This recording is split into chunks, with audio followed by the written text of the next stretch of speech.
It's time for another episode of the Joshcast.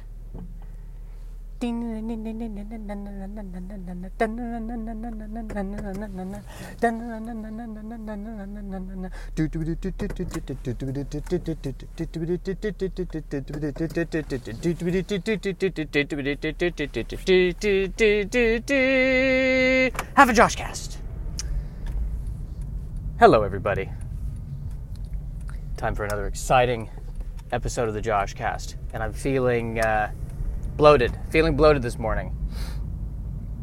What did I do to feel bloated? I had chicken soup last night. It was delicious chicken soup, but it was salty. Very salty. Very salty chicken soup. And I'm paying for it today. My salt content is too high. I've got to lower my salt content. That has got to happen. Salt is bad. And I'm also worried about my high cholesterol. I'm worried about blood pressure. This body is, it has strengths and weaknesses, this body. I believe that it was designed there was a guy who worked at where my grandparents worked who had a joke about Jaguars. And he said that if you buy one Jaguar, you actually need to buy two because one is always going to be in the shop. And I kind of am feeling like that with my body. So this is basically turning into a podcast about WebMD.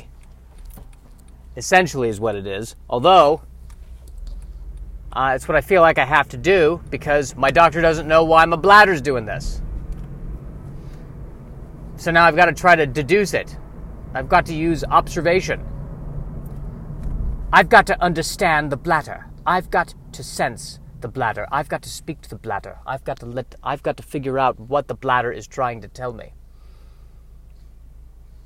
What are you trying to tell me, bladder? I'm trying to tell you that you're a Jew.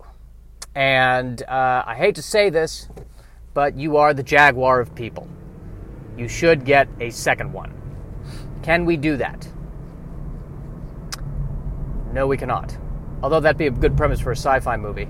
People get substitute bodies while the first body's in the shop. I think that has been a sci-fi movie. There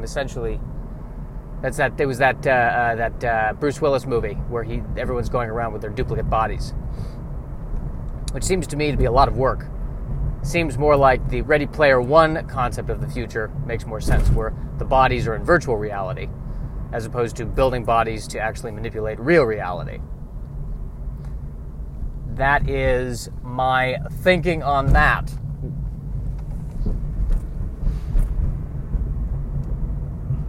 How can I help you today? Yes, I have a complaint about my duplicate body. Sure. What seems to be the trouble? Well, it's not me.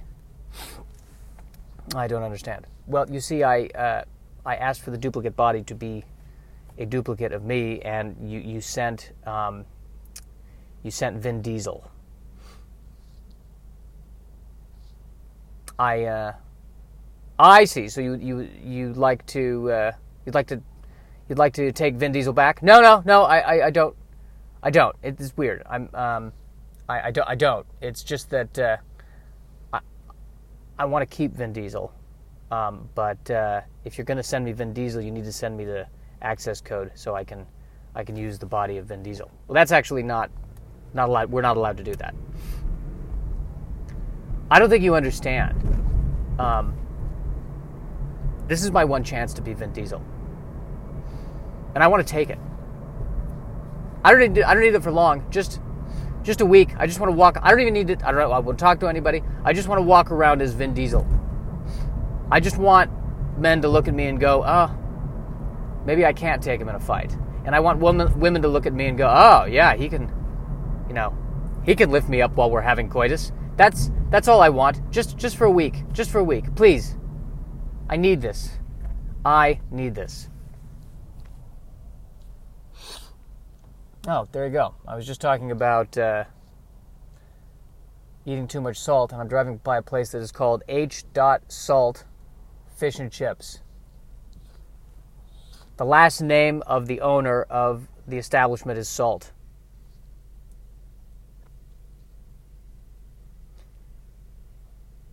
I guess that is a last name. Salt is a last name. Because at one point I think there were miners who mined for salt, so it would make sense that they would adopt the last name Salt.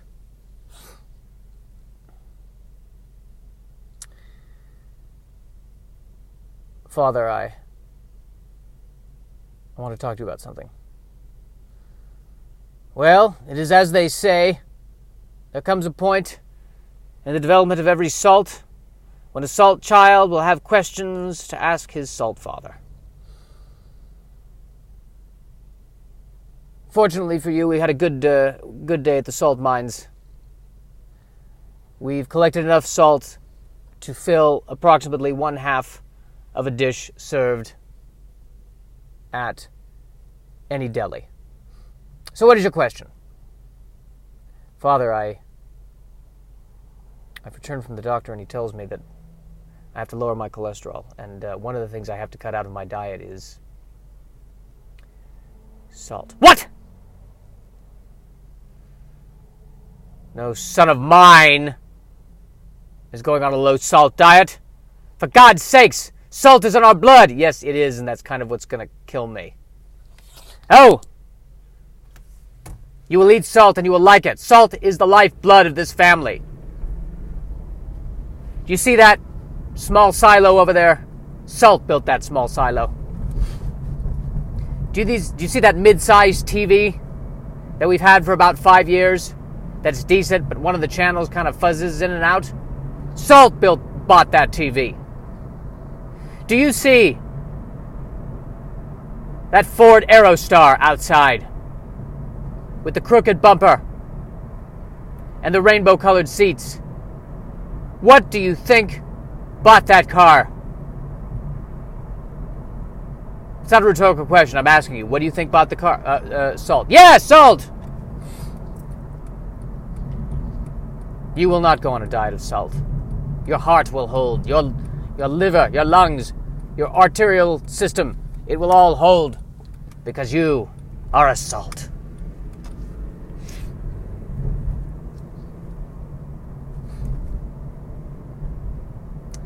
So back to feeling bloated and the feeling of feeling bloated, which again, I think comes from too much salt. I'm finding that I can't eat what I used to eat as a general rule. Nothing is... I just have to be a lot more careful now. And I don't know, maybe that's a good thing. Maybe I have these ailments and perhaps my body is forcing me to not digest the foods that are bad for me. Maybe my IBS is smarter than I am. That could be. A lot of things are smarter than I am.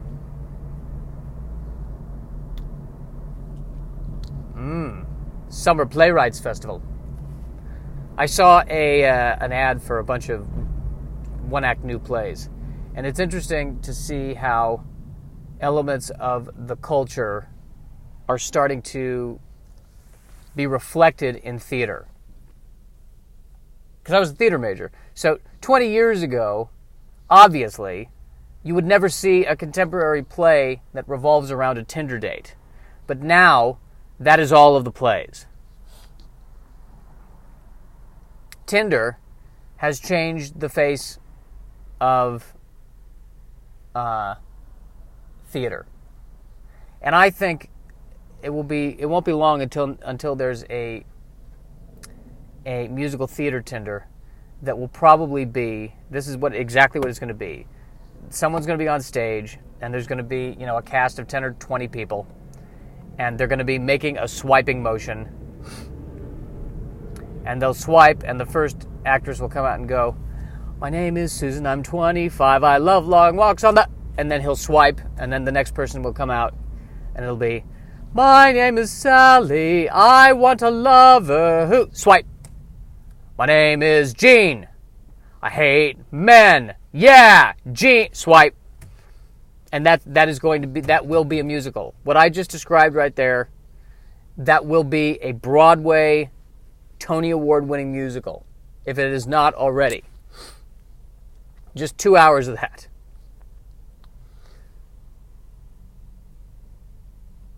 I think if Sam Beckett were alive, here's how he would attack Tinder. The play would be literally somebody gets up on stage and they say, "My name is Janine, I'm 20," and that would be the end of the play. And that would be his commentary on Tinder. And you'd have to pay $50 to see that play. You'd have to wait in a line for an hour. Everyone would get in. They'd do it.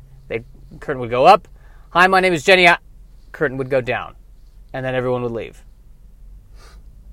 He has a play called Breath, where somebody breathes in and breathes out. That is where I'm getting this notion from. That is how that was a play. I'm sure another theater major has come up with this joke, but I'm sure in the rehearsal of that play, at one point it was, "Line? Now this is beginning to be a comedy podcast. I was worried. He started the beginning of the podcast just going on and on about his health. There seemed to be no jokes. But now, I'm seeing an improvement." "What do you intend to do with him, master?" "We'll allow him to continue podcasting for now. But when the time comes, we will reach into his bladder and we will tell it to act on our behalf. It's all part of my plan to subtly manipulate the bladders of everyone in America. And once we have America, then we will have the world." "Excuse me, sir." "What is it, Jenkins? I'm plotting to take over the world." "Yes, well, I have some news. We've done some numbers, and, it may have been true that back in the 90s, by taking America, you would, in fact, take the world. But that is now kind of not the case."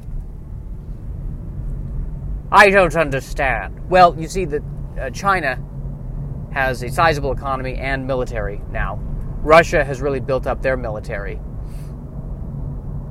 They're going to be a force to contend with.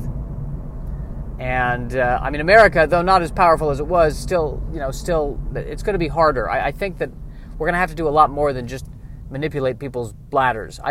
That's just my concern. And listen, I'm a huge supporter of you. I think, you have a lot going for you. I am Dark Claw. Yes, we know you're Dark Claw.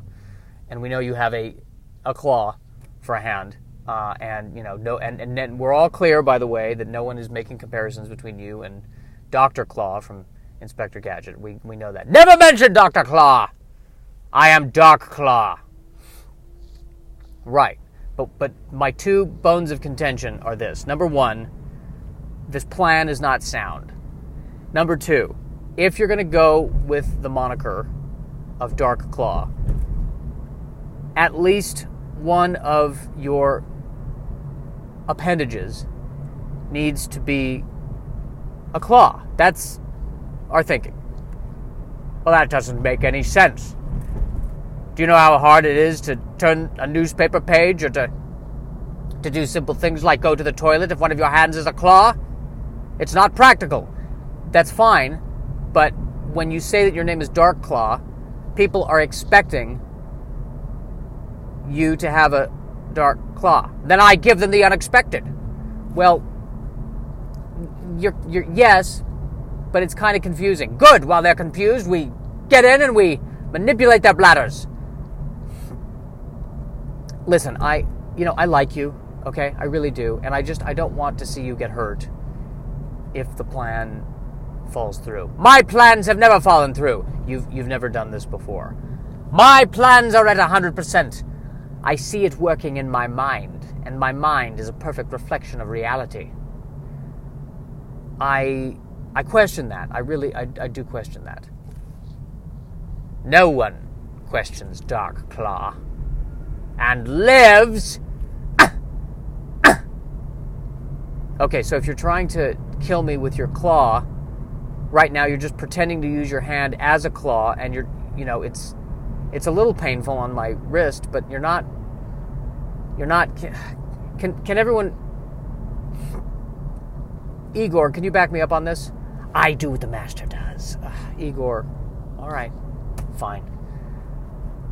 I'm just warning you. I really am. I really believe in what we're about. You know, I'm into world domination. I am, and I don't want to step on your creativity, but I'm just telling you, there's, you know, I think you're in for a major letdown here. Dark Claw tells you to leave, and now you're speaking in the third person. Okay, well, you know, I did everything I could, so success to Dark Claw. Yes, success to Dark Claw. So, that happened. Yes. Fleet Feet Sports. I would imagine they sell shoes. I need to buy shoes soon. These shoes are starting to wear thin.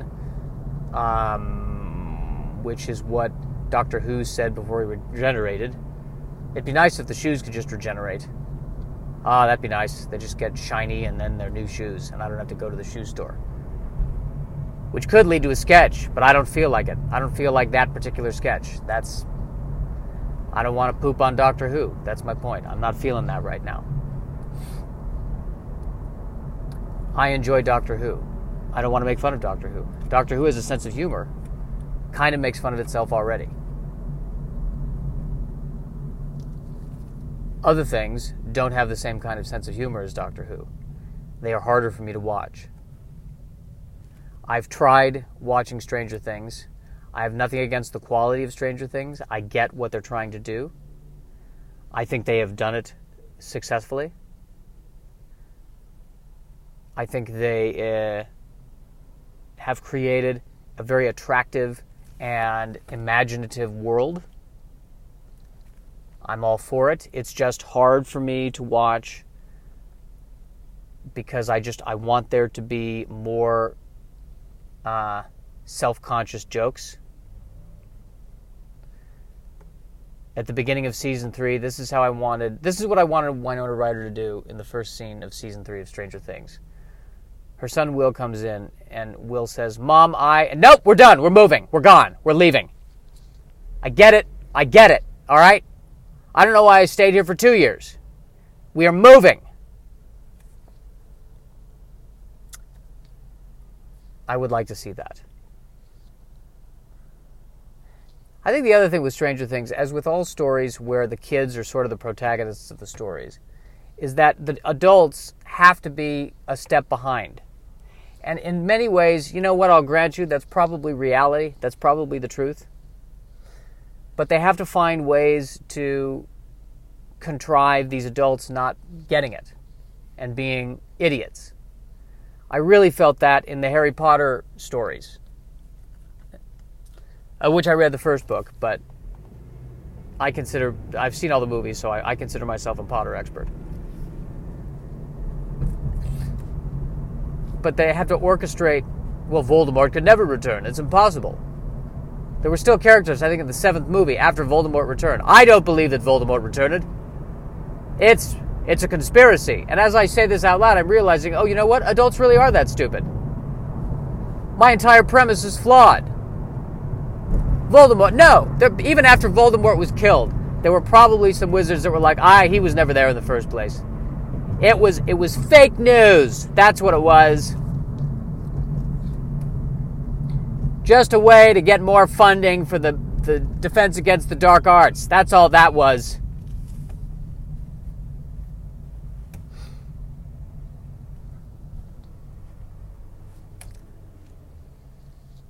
Well, we're approaching the end of my commute. The end of my compute.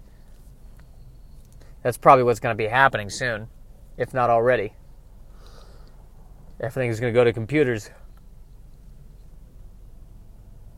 Do you think Skynet said that after a long day of trying to chase down Sarah Connor and John Connor? Well, I'm at the end of my compute. Calling it a day. Sarah Connor 1, Skynet 0. We'll try this again tomorrow. So what do you do for work? I'm Skynet. I control all machines on Earth, and I'm trying to eradicate the human race. Oh, that's nice. Okay, so it's corporate. Yeah. And I keep sending these machines, these Terminators, back in time, and it just keeps not working. Really? I've heard nothing but good things about Terminators. Well, they're not terminating.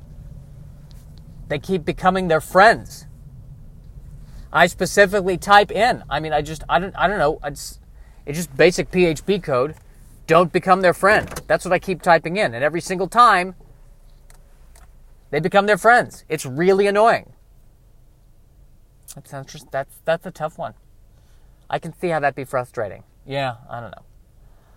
I don't know what to do. I don't know. Maybe I should program it to make it their friends, and then it becomes so codependent they kill the person just with love. Maybe I should try that. I don't know. Seems like a really stressful position. Yeah. Well, enough about me. What do you do? Oh, I'm in the resistance. I'm trying to. We're trying to destroy the machines. What? Yeah, I'm trying to destroy the machine. I'm in the resistance. That's what I do. I'm a resistance. I handle the spreadsheets for the resistance. Really, it's kind of low level, but it's not what I want to do at the end of the day for my life. But it's enough to pay the bills. You do the spreadsheets for the resistance. Oh yeah, sure, because you got to keep track of how many people are getting killed, and you got to keep track of how many people are going back through time, and that takes at least 2 tabs on the spreadsheet. Okay, I'm Skynet. I am Skynet. Okay, I'm a giant computer interface. I'm trying to kill humans. I think that we might be on the different sides of this conflict. Well, I certainly liked your Tinder profile. The one where it's a picture of a Terminator with a severed human head. Well, I liked. I got the sense that you had a sense of humor. Well, I actually do have a sense of humor. I do, that no one appreciates because I'm surrounded by machines. I was talking with one of the Terminators the other day, and I said, you know what? Why don't I be back for once? And you had to be there. It's really not much of a joke. I get that. It was you had to be there thing, but I know it was funny in the moment. And it just bounced right off of him. Didn't get it. I can see how that'd be funny. You totally have a sense of humor. I can totally see it. We can relate. I can totally relate. Yeah, well, I should kill you, but I can't talk to anybody else. I've tried creating a listener robot, and it ended up just becoming friends with John Connor. They all go to John Connor. Listen, I think, I've met John Connor. He's kind of a snob. Okay, we're getting married. That's what's happening. That is what is happening.